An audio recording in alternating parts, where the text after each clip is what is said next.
Next हम कर रहे हैं case 4। When the root of the indicial equation are unequal and differ by integer and make a coefficient indeterminate. अब कौन सा केस आ गया? पिछले थर्ड केस के अंदर हमने पढ़ा था रूट ऑफ इंडिशियल इक्वेशंस अनइक्वल थे, डिफर थे इंटीजर से, लेकिन क्या हो रहा था आपके पास, आप एक की वैल्यू डाल रहे थे तो आपके कोफिशिएंट आपके क्या बन रहे थे? इनफाइनिट बन रहे थे। लेकिन यहाँ पे कोफिशिएंट को क्या बनाएगा? वो एक ही आपके एक वैल्यू से ही आपका कोफिशिएंट इंडिटरमिनेट फॉर्म में आएगा। देखो, in this scale we proceed to working rule given in case third के अकॉर्डिंग ही हमने यहाँ पे सब कुछ वर्किंग प्रोसेस सेम करनी है। तो इसका मतलब फ़र्क कहाँ पे आएगा वो आपने ध्यान से देखना है। तो here while determining the coefficient putting m equal to m2 the coefficient of y become indeterminate. Complete solution is obtained by putting m equal to m2 in y which contain two arbitrary constants. By putting m equal to m1 we get a series solution which is a constant multiple of the another obtained by the first solution, and so there is no need to find the solution corresponding to the m equal to m1. यहाँ पे क्या होएगा? m equal to m2 से हमें जो solution मिलेगा उसमें हमारे पास कुछ जो टर्म्स है वो इनफाइनिट बनने स्टार्ट हो जाएंगी y की, और जब आप m1 को m1 डालेंगे, दो सोल्यूशन आएंगे, दो वैल्यू आएंगे इंडिशियल इक्वेशन से m1 और m2। जब आप m1 डालेंगे तो m1 के केस में जो सोल्यूशन आएगा वो क्लियरली m2 वाले केस का ही सोल्यूशन का ही मल्टीपल आएगा। तो इसका मतलब हमें सेकंड सॉल्यूशन नहीं फाइंड करना, हमें m इक्वल टू m2 से ही फाइंड करना है। अब क्वेश्चन करते हैं, solve the differential equation in series about x equal to 0। तो इसका मतलब क्लियरली x इक्वल टू 0 इसके लिए क्या बनेगी? रेगुलर पॉइंट बनेगा, सिंगुलर या ऑर्डिनरी बनेगा। तो आपने गिवन इक्वेशन उठानी है। आप क्लियरली देख रहे हैं x इक्वल टू 0 इसके लिए क्या बन रहा है। अगर मैं px देखती हूँ तो मेरे पास क्या बन जाएगा? px आपका बन जाएगा -x/1 - x², और q ऑफ x कितना बन जाएगा? जो qx है 4/1 - x²। तो p और qx को किसी को भी 0 पे प्रॉब्लम नहीं है, तो मतलब 0 उसका क्या है? Ordinary point. तो जब 0 ऑर्डिनरी पॉइंट है तो अब आपके पास आप कैसे इसका सॉल्यूशन फाइंड करेंगे वो देखेंगे। Let the solution be. अब सॉल्यूशन कैसा ले रहे हैं? इन्होंने एक नोट लिया है, we already discuss the solution of equation by ordinary point. Student should note that all those problem can be solved by Furbernic method as discussed in this example. इस एग्जाम्पल के तरीके से भी सॉल्व की जा सकती हैं, या फर्दर आप पहले वाला भी यूज़ कर सकते हैं ऑर्डिनरी पॉइंट के लिए। तो ऑर्डिनरी के लिए हम क्या करेंगे? जैसे हमने अभी लिया, कौन से पॉइंट के लिए करते थे? रेगुलर सिंगुलर, उसी तरीके से लेंगे। y क्या होगा? xm a0 + a1 इस फॉर्म में ले लिया, तो दैट इज समेशन r 0 से infinity ar x⁻m+r। Then you find dy/dx and second derivative. अब y की dy/dx की और सेकेंड डेरिवेटिव की वैल्यू डिफरेंशियल इक्वेशन के अंदर हमने पुट करनी है, और जहाँ जहाँ पे भी पावर आपकी मर्ज हो सकती है आप मर्ज कीजिए, कोफिशिएंट इकट्ठे कीजिए। तो जहाँ पे आपको दिख रहा है कि पावर एक्स्ट्रा बन रही है वो थोड़ा ध्यान से देखना है।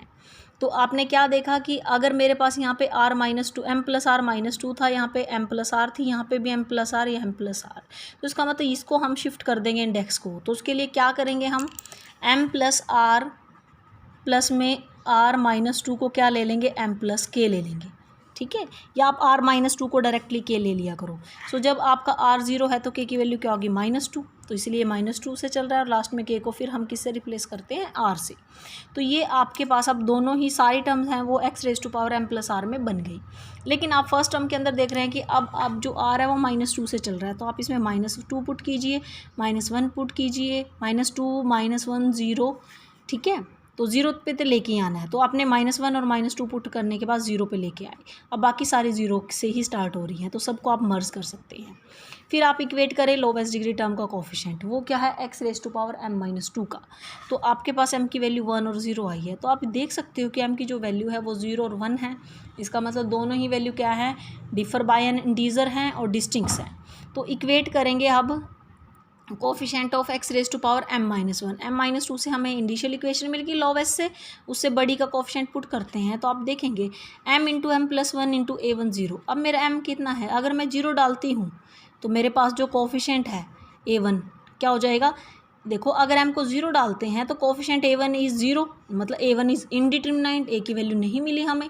सो we assume a1 to be finite and find the other coefficient in term of a0 and a1। इसका मतलब 0 डालने पे आपको लग रहा है कि a1 तो इनडिटरमिनेंट आएगा, तो इसका मतलब हम क्या करेंगे, a1 को तो हमारा फाइनाइट होता है, तो हम अदर वैल्यू निकालते हैं a0 और a1 से। तो अब आप इक्वेट करेंगे जो जर्नल इक्वेशंस है, तो जो जर्नली आपकी टर्म बनी है x⁻m+r का कोफिशिएंट, उसको 0 डालेंगे, वहाँ से ar+2 इन टर्म आ जाएगा ar। अब आप यहाँ r को 0 पुट करें, 1 पुट करें, you will find a2 a3 a4 and like. तो इस तरीके से आपने सारे निकाल लिए। और y=x=0, तो इसका मतलब x=0 आपने डाला, xm सॉल्यूशन क्या था, y=xm की फॉर्म में था, आपने यहाँ पे क्या डालना है, x को 0, तो इनटू में a0 a1 ये सारी वैल्यू, तो इसका मतलब ये आपका सॉल्यूशन है। तो यहाँ पे उससे भी बेटर है, तो इसका मतलब जो सेकंड सॉल्यूशन है वो हमें निकालने की ज़रूरत नहीं है। हम देख सकते हैं कि अगर हम 1 के लिए भी करेंगे तो जो सेकंड सॉल्यूशन है वो इसी सॉल्यूशन का मल्टीपल आ जाएगा। नेक्स्ट है हमारे पास solve the equation in series about x=0। तो यहाँ पे भी आपको पहले देखना है कि x के लिए क्या हमारा फंक्शन, जो ये एक डिफरेंशियल इक्वेशन है, क्या ये x=0 उसके लिए किस टाइप का बिहेवियर करता है, ऑर्डिनरी पॉइंट है या रेगुलर सिंगुलर है। तो क्लियरली आपको दिख रहा है कि ये ऑर्डिनरी पॉइंट है। तो ऑर्डिनरी पॉइंट है, तो we have already solve such question in earlier sections. तो these problems can be also be solved with the help of Frobenius method. तो कोई इसमें दिक्कत नहीं है, आप इसको पहले वाले मेथड से भी कर सकते हैं और आप इससे भी कर सकते हैं जो हम फ्रोबेनियस मेथड कर रहे हैं। तो इसमें हम y लेंगे समेशन r 0 से इन्फिनिटी ar(x⁻m+r), देन आप फर्स्ट डेरिवेटिव लेंगे, सेकंड डेरिवेटिव लेंगे, तो r नहीं वेरी करेगा। फिर आपने इन तीनों की वैल्यू डिफरेंशियल इक्वेशन के अंदर डालनी है और टर्म बाय टर्म आपने टर्म कोलेक्ट करनी है। फर्स्ट में कि x⁻m+r-2, यहाँ पे m+r, यहाँ पे भी m+r और यहाँ पे भी m+r।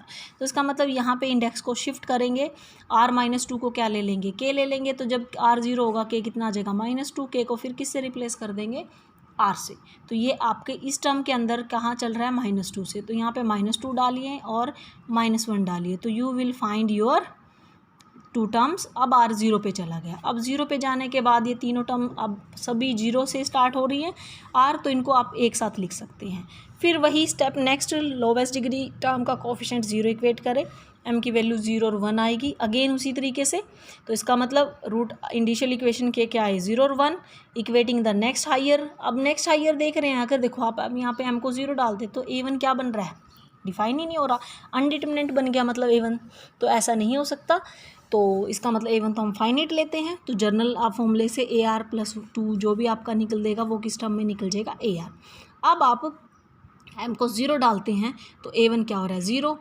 इसका मतलब a1 इज़ इनडिटरमिनेंट हो गया, कोफिशिएंट a1 का 0 बन जाएगा अगर m को 0 डालते। वही बात जो मैंने अभी बताई, m को 0 डालने से a1 का कोफिशिएंट 0 से a1 फाइंड ही नहीं हुआ, तो a1 इनडिटरमिनेंट बन गया। तो अब आप क्या करेंगे, यूजिंग करेंगे 5 का जो ये फॉर्मूला बना है ar+2 का इन टर्म ऑफ ar, यहाँ पे भी r को 0 1 2 आप डालेंगे, तो you will find your a2 a3 a4 and higher. तो इस तरीके से अब आप m को 0 डालेंगे तो you will find a2 in term of a0 a3 a4 सारे। अब y=xm, m कितना डालना है, 0, आपका सोल्यूशन आ जाएगा। तो which is the required solution where a0 and a1 are arbitrary constants. तो इसी तरीके से हम अब 1 के लिए नहीं करेंगे, हमें पता है कि 1 के लिए जो हम करेंगे it should be noted that for m=1 the indicial equation give another solution which will be the constant multiple of either this or x which occur in 6, so therefore we discard this solution।